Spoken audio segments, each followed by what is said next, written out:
Today we will be doing electromagnetic induction.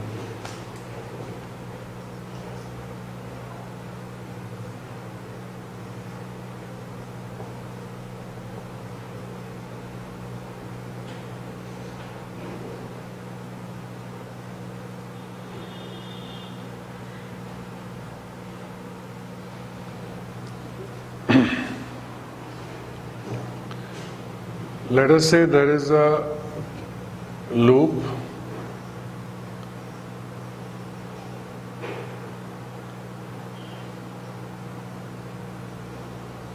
and a magnet is being moved towards the loop in this manner. The north pole of the magnet is facing the loop.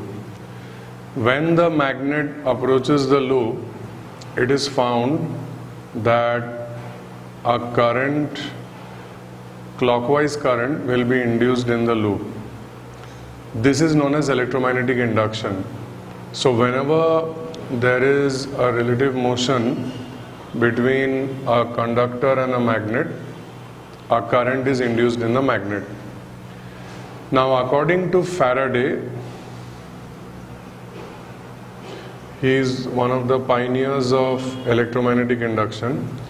According to Faraday, the magnetic field lines of the magnet are crisscrossing the loop, and the extent to which they are cutting through the loop will keep altering as you keep moving the magnet.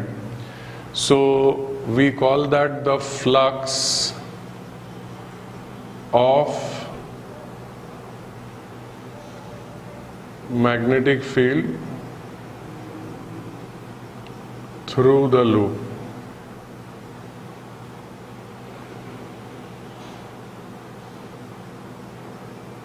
Flux of the magnetic field through the loop. And how do we calculate it?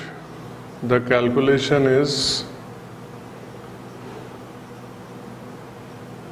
you take an element of area on this loop. For that element of area, you find the magnetic field and do the dot product of the magnetic field and the area vector corresponding to that element, and the integration of this will give you the flux of the magnetic field through the loop. So this is the calculation of the flux of the magnetic field through the loop. Now, the magnetic field, as you know, is measured in Tesla. Area is in meter square, and Tesla into meter square is known as Weber. So the SI unit of flux is Weber, and it is obtained by multiplying Tesla into meter square. According to Faraday, whenever the flux of the magnetic field through the loop changes, then the negative of the rate of change of the magnetic flux is equal to the induced EMF. This equation is known as Faraday's law. Once again, whenever the flux of the magnetic field through the loop changes, the negative of the rate of change of flux is equal to the induced EMF, and this is known as Faraday's law. Now, in Faraday's law, it's very interesting to note that there is a negative sign. Now, to understand the negative sign, we take the help of another law which is known as Lenz's law. Now, according to Lenz, he was also a very important scientist as far as this chapter is concerned. According to Lenz, the induced EMF will have a direction which will tend to oppose the change which causes it. Like, for example, in this case, the movement of the magnet is causing the induced EMF. So the direction of the induced current or induced EMF will such that it will tend to oppose the motion of this magnet. So that is the reason why the negative sign is there. Now, the thing is, if you imagine that the magnet is coming towards the coil, so if you take your right hand and if you curl your fingers in a clockwise manner, your thumb will point towards the magnet. So that means the induced current will have a direction due to which the magnetic field will tend to oppose the magnetic field of the magnet. So Lenz's law not only helps us to find out the direction of the induced EMF, but it also helps us to understand the negative sign in Faraday's law. So if the flux increases, then the induced EMF will try to decrease it, and if the flux decreases, the induced EMF will try to increase it. So Lenz's law is basically a law which is a perfect complement to the Faraday's law. It explains the direction of the induced EMF and it also explains the significance of the negative sign.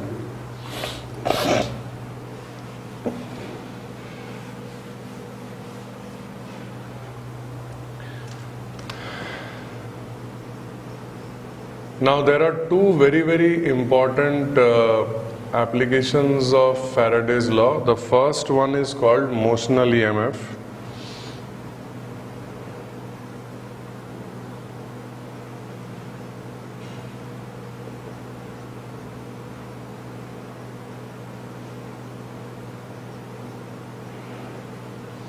Suppose there is a metallic rod QP. Suppose the length of the rod is L. Now this metallic rod has been placed in a uniform magnetic field, and this metallic rod is having a velocity V. So the rod is placed on the surface of the board, the magnetic field is into the board, and the motion of the rod is on the board. So you can see the rod, the velocity of the rod and the magnetic field, all three are mutually perpendicular.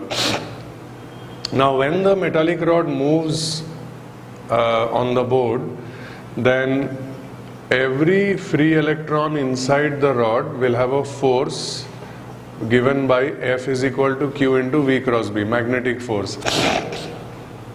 Now due to this magnetic force, if you use the right hand rule of cross product, due to this magnetic force, the electrons will accumulate at P. So as a result of this magnetic force, the electrons will accumulate at P, and positive charges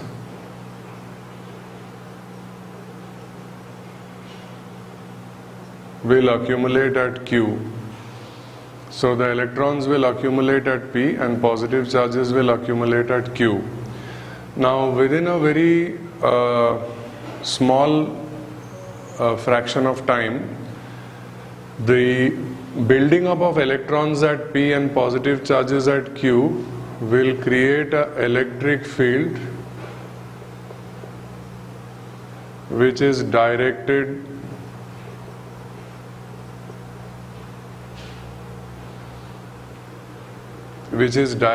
from Q to P. Since electrons are accumulating at P and positive charges are accumulating at Q, you will have an electric field directed from Q to P. As you can understand, this electric field will prevent further accumulation of electrons at P and positive charges at Q. When you have an equilibrium state, the total magnetic force will become equal and opposite to the total electric force. So if you cancel Q, and if you remember V and B are perpendicular, so if you consider the scalar form E is equal to velocity into B, now E is equal to potential divided by length.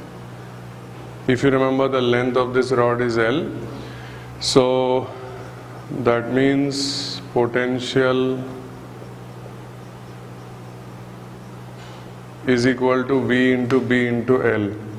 This potential is known as motional EMF. Right? It's known as motional EMF. So motional EMF is equal to V into B into L, where V is the velocity of the rod, B is the magnetic field, and L is the length of the rod.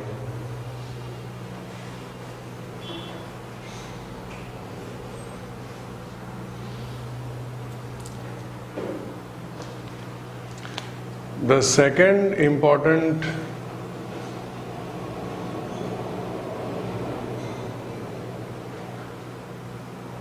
application of Faraday's law is induced electric field.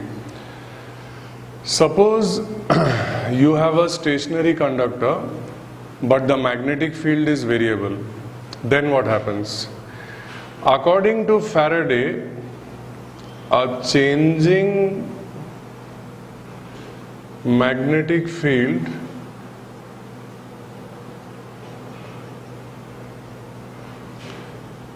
induces an electric field.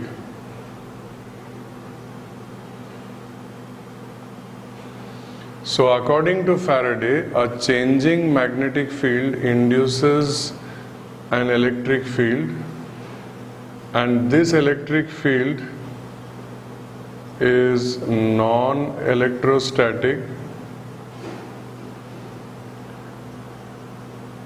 and non-conservative.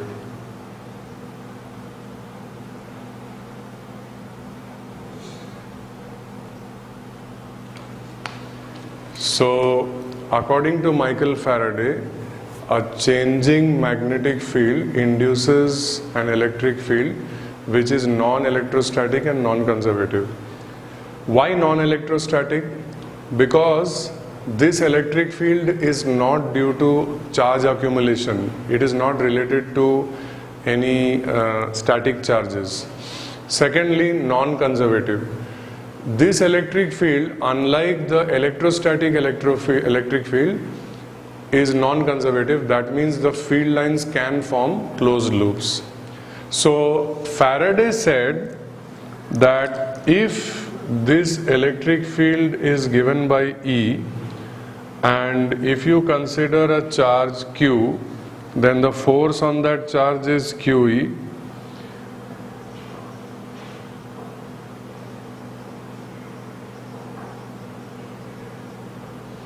and the work done in displacing the charge by a length dl is QE dot dl. So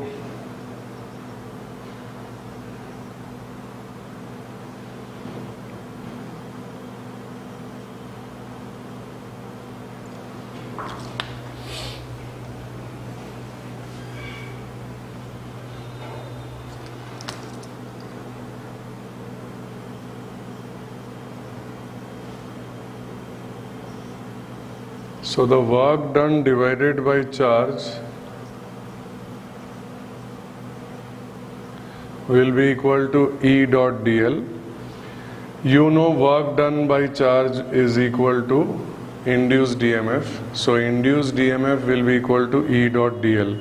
Why is there a closed integral? Because you will have to integrate E dot dl for the entire periphery of the conductor. But according to Faraday's law, induced EMF is minus d phi by dt. So here we have a very useful relation that closed integral E dot dl is minus d phi by dt. So this is the second application of Faraday's law, how to find the induced electric field due to a changing magnetic field.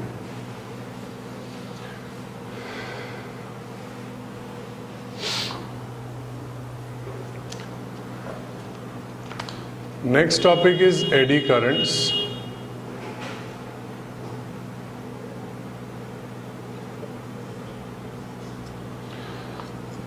Suppose there is a metallic plate, and on this plate I am drawing an arbitrary loop,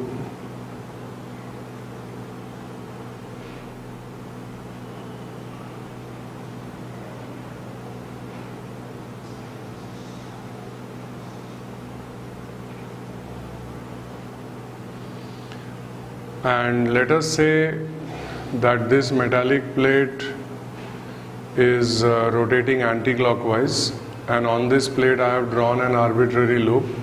Now when this metallic plate is rotating anti-clockwise, it is entering a region of uniform magnetic field. Suppose the magnetic field is B. Now this arbitrary loop will experience a flux change because it is entering this field, and due to the flux change there will be a current induced in this loop. Due to induced current there will be joules heating, that is I square RT, and due to that energy will be dissipated as heat on account of kinetic energy of this plate. You have to remember that this is an arbitrary loop, so if I draw more such loops, all of them will give rise to joules heating. So basically this current is an unwanted, undesirable current which is known as eddy current. To minimize eddy current, what we can do is, instead of taking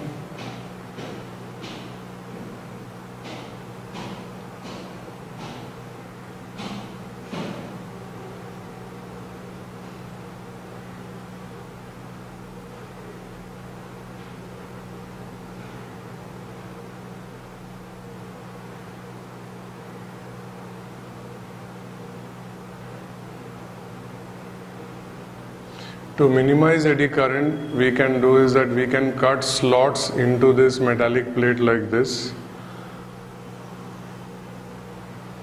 So if you cut slots into this metallic plate,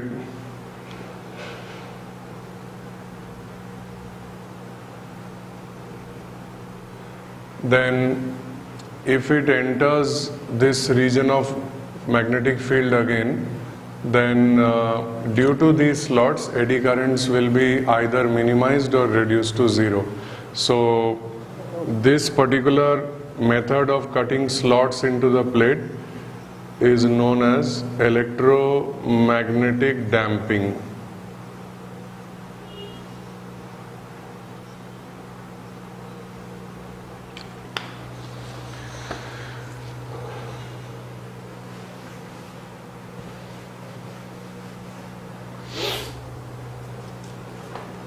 The next topic is self-induction.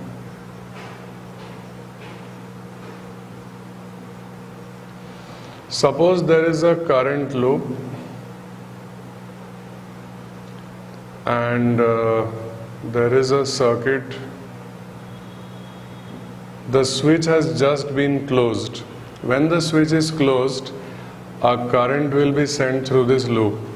You know that this is a circular loop, so there will be a magnetic field at the center given by mu naught I by 2R.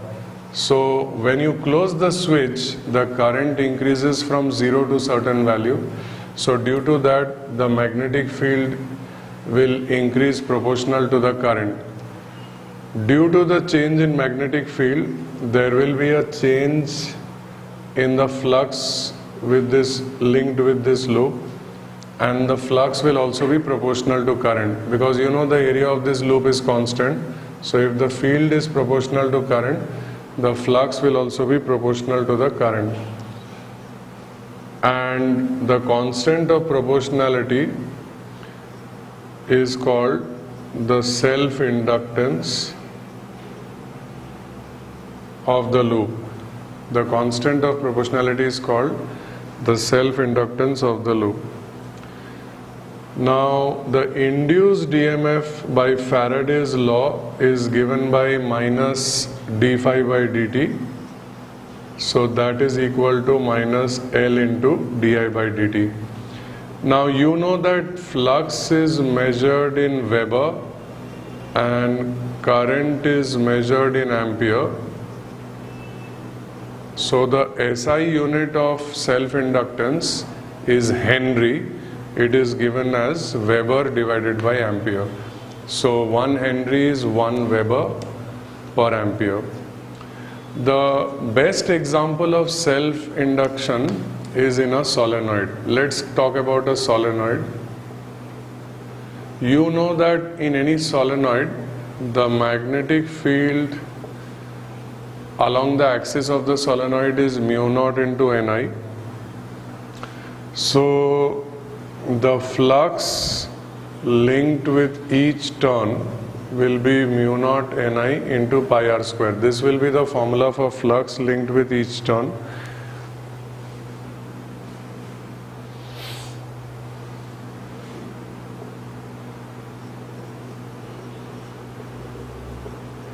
So if you apply Faraday's law,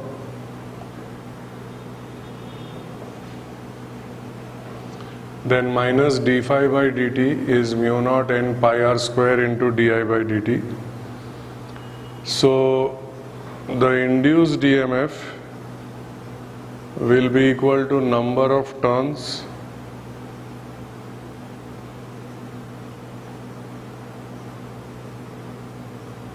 into the rate of change of flux through each turn.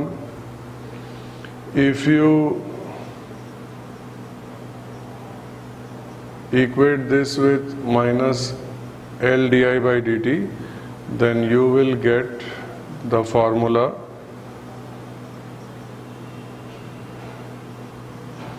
self-inductance mu naught n square pi r square L. So this is the very important and useful formula, self-inductance of a solenoid.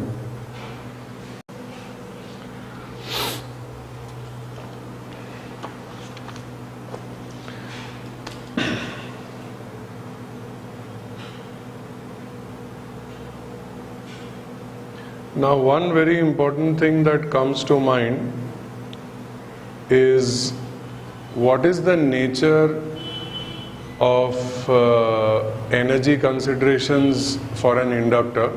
Suppose you have a circuit with an inductor and a resistor, and the switch has just been closed. So if you apply Kirchhoff's law,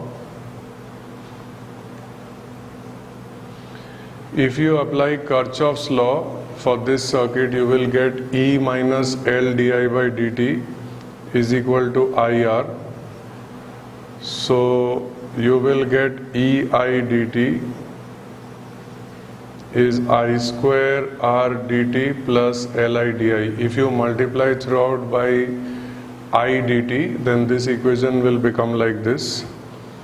Now you integrate both sides.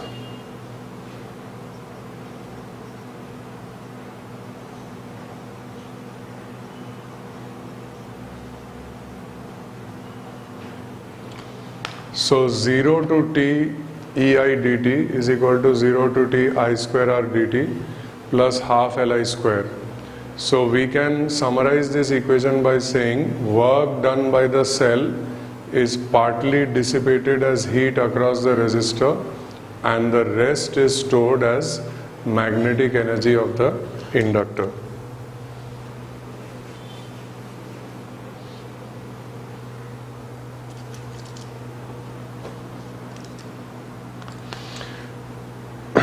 Suppose you talk about a solenoid, the magnetic energy formula half Li square, if we apply it to a solenoid, you know that for a solenoid, inductance is given by mu naught n square pi r square L. So this is the formula for magnetic energy in a solenoid. Now this formula, if we manipulate it, it will become mu naught Ni whole square into V. So this will become B square into V by 2 mu naught. So this is the magnetic energy of a solenoid, and if you want to find the energy density, then energy divided by volume, the formula will come B square by 2 mu naught. So the energy density is B square divided by 2 mu naught.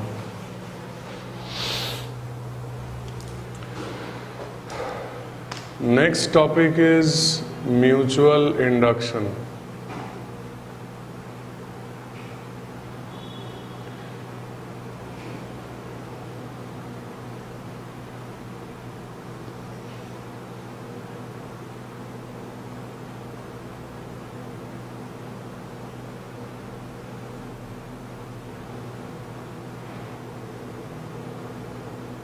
Suppose there is a circuit with a coil.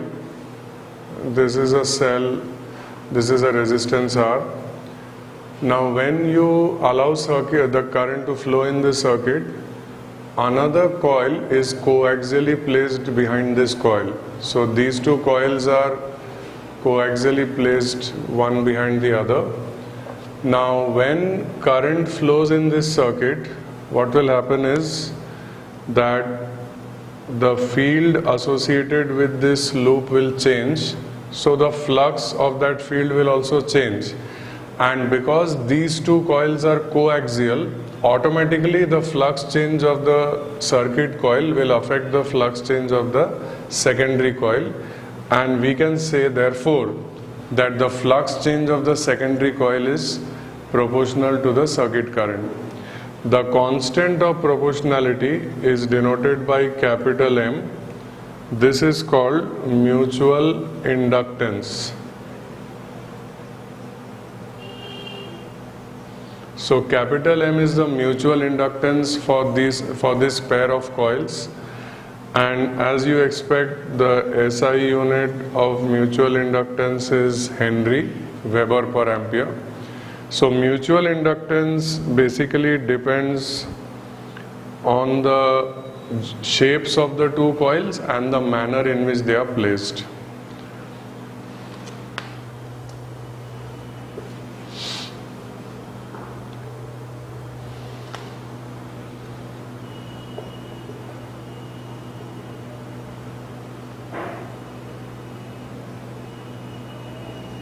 Now suppose we want to find the mutual inductance for a pair of solenoids.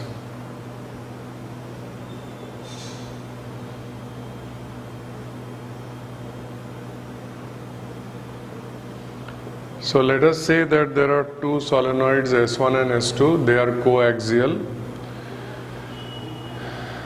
The current through S1 is I1.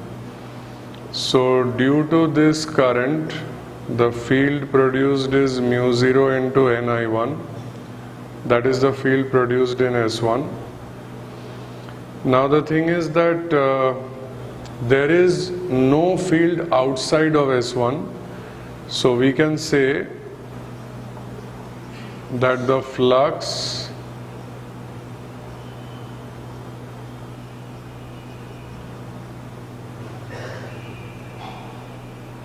through each turn of S2 is equal to mu 0 Ni1 into B into pi R1 square. So mu 0 Ni1 into pi R1 square. So mu 0 Ni1 is the field into the area of each turn is this. So the total flux will be mu 0 Ni1 into pi R1 square into number of turns associated with S2, that is N2 into L. So we will get mu 0 N1 N2 pi R1 square L into I. So from here we are getting a very, very important result, that is mutual inductance is mu 0 into N1 N2 into pi R1 square. So this is the formula for mutual inductance of a pair of solenoids.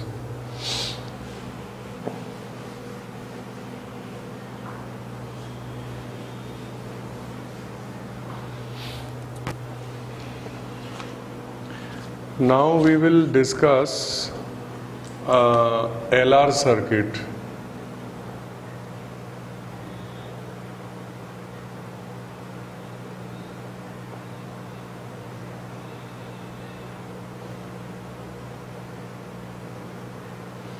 Suppose you have a circuit with an inductor and a resistor.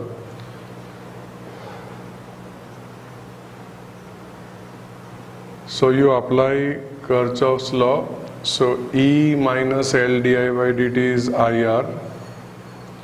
So L di by dt is E minus IR.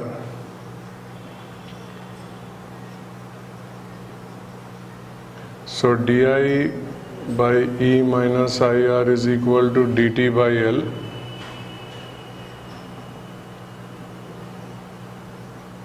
So if you integrate both sides, integral 0 to I di by E minus IR is integral 0 to t dt by L.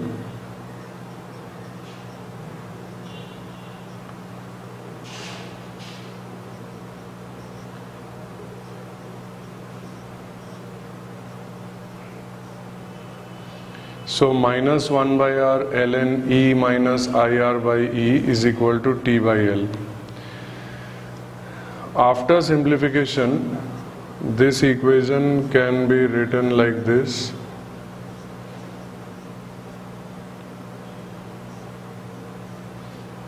I is equal to E by R, 1 minus small e to the power minus t into capital R by L.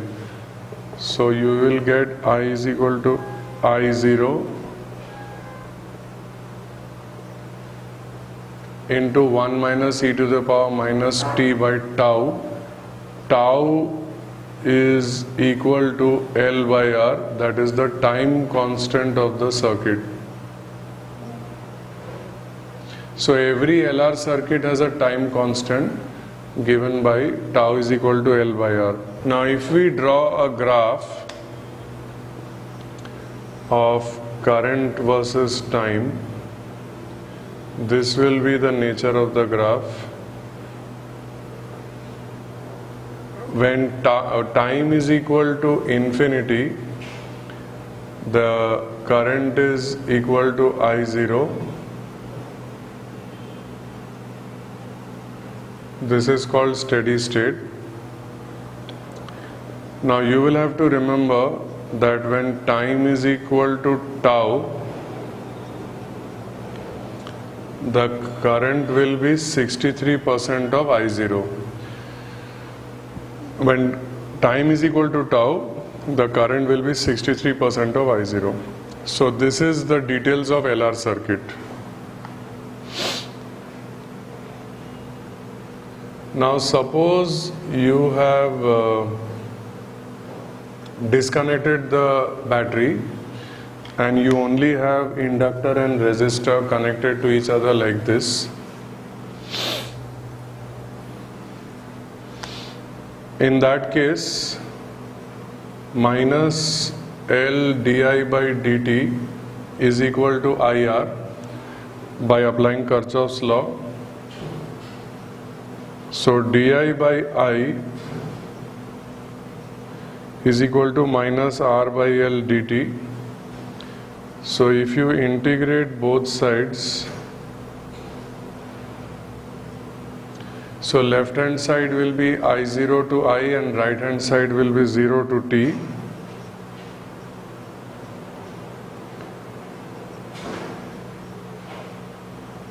So ln I by I0 equal to minus R by L into t.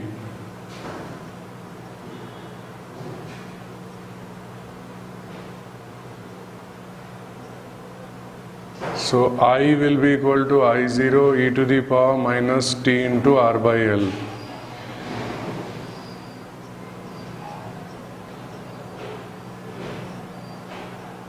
So I equal to I0 e to the power minus t by tau. And once again, if you draw the graph,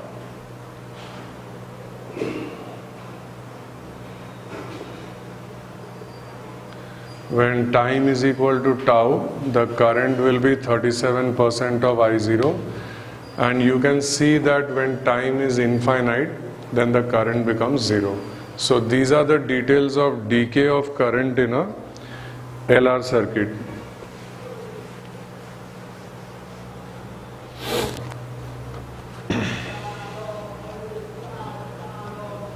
Next we come to CR circuit, a circuit with capacitor and resistor.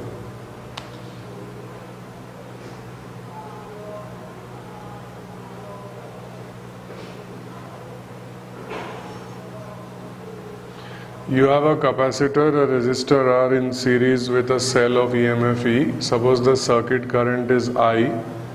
You know that I is equal to dq by dt.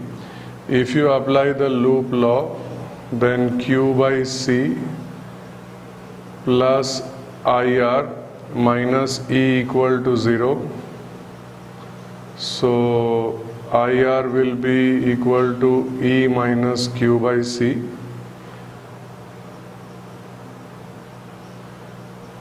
So R into dq by dt will be equal to EC minus q divided by c.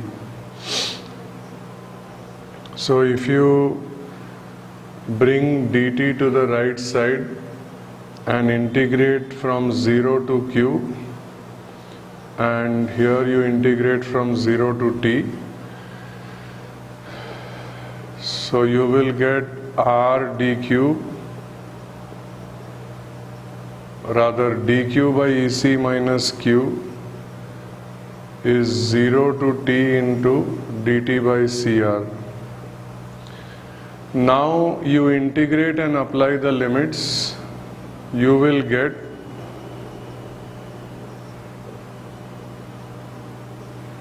minus of ln EC minus q by EC is equal to t by CR. So 1 minus q by EC is e to the power minus t by CR. So q will be equal to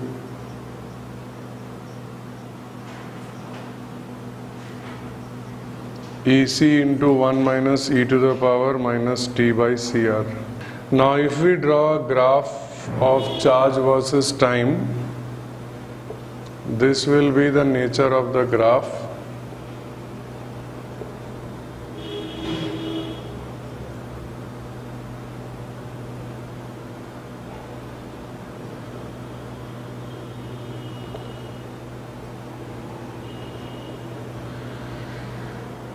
In this case, the time constant tau will be equal to CR.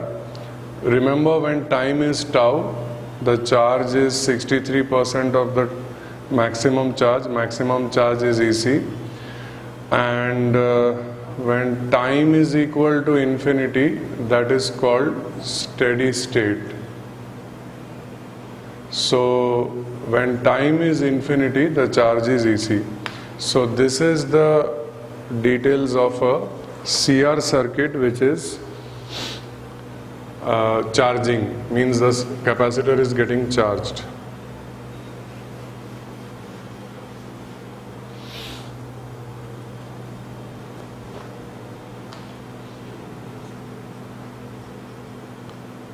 Now let us consider a CR circuit which is discharging.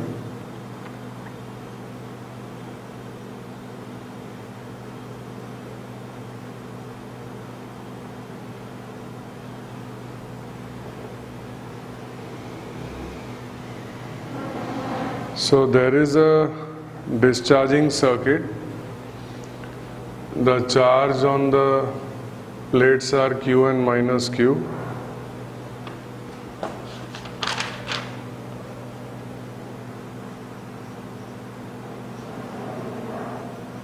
If you apply Kirchhoff's law for this loop, Q by C minus IR is 0.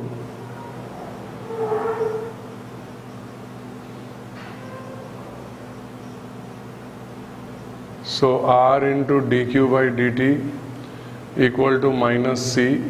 The reason is that in this case the capacitor is discharging, so current will be minus dq by dt.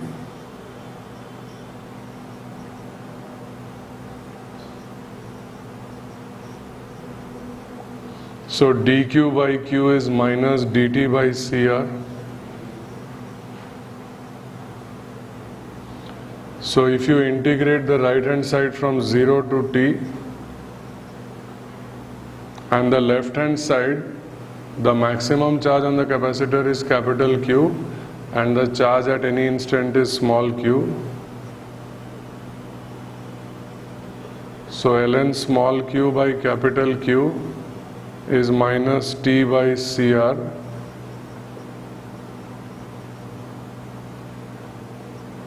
So you are getting now the charge is equal to capital Q e to the power minus T by CR. When time is equal to time constant,